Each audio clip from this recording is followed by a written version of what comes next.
Hi, ఇవాళ మన sort by function చూద్దామండి. ఇక్కడ స్టూడెంట్ నేమ్స్ ఉన్నాయి, క్లాస్ ఉంది, మార్క్స్ ఉన్నాయి అనమాట. సో వీళ్ళు ఇంకా ఎంట్రీ చేస్తున్నారు, కరెక్షన్ చేస్తున్నారు పేపర్స్. సో దానికోసం నేను ఏం చేసిన అంటే టేబుల్లో కన్వర్ట్ చేస్తున్నాను. టేబుల్ కంట్రోల్ టీ కొడితే టేబుల్లోకి కన్వర్ట్ అవుతుంది, ఇలా బాక్స్ వస్తుంది. ఓకే కొడితే మా హెడింగ్స్ అంటే సేమ్ హెడింగ్స్ ఇచ్చేసినాను. ఓకే కొట్టగానే టేబుల్లో క్రియేట్ అవుతుంది. చూడండి, 10th క్లాస్ వాళ్ళు ఇక్కడ ఒకటి ఉంది, ఇక్కడ ఒకటి ఉంది, 5th క్లాస్ వాళ్ళు ఇక్కడ ఒకటి ఉంది, అండ్ మార్క్స్ ఉన్నాయి హైయెస్ట్ లోయెస్ట్ అన్ని కలిపేసి ఉన్నాయి అనమాట. ఓకేనా. సో అలా కాకుండా నేను సార్ట్ బై ఫంక్షన్ యూజ్ చేసి sort by open bracket, so ఈ టోటల్ ఏదైతే ఉందో ఆ డేటా మొత్తం సెలెక్ట్ చేసుకుంటున్నాను. కామా బై అరే 1 నేను క్లాస్ వైజ్గా ఫస్ట్ సార్ట్ చేద్దాం అనుకుంటున్నాను. క్లాస్ సెలెక్ట్ చేసుకొని అసెండింగ్ అంటే మనం 1 ఇవ్వాలన్నమాట. అక్కడ 1 అడుగుతుంది కదా, 1 అసెండింగ్.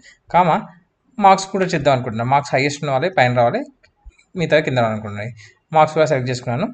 కామా ఇది -1 ఇస్తున్నాను, డిసెండింగ్లో ఉండాలని -1 ఇచ్చాను. క్లోజ్ చేస్తే నాకు ఆటోమేటిక్గా ఇలా లిస్ట్ అయితే సార్ట్ అయ్యి వస్తుంది అనమాట. Vinay 10th class 67 marks highest, అలా ఇలా 5th క్లాస్ 10th క్లాస్ ఇలా వస్తాయి అనమాట. సో ఇప్పుడు ఇంకొకరిది ఎవరిదైనా వినీత్ 10th క్లాస్ 88 మార్క్స్. ఓకేనా.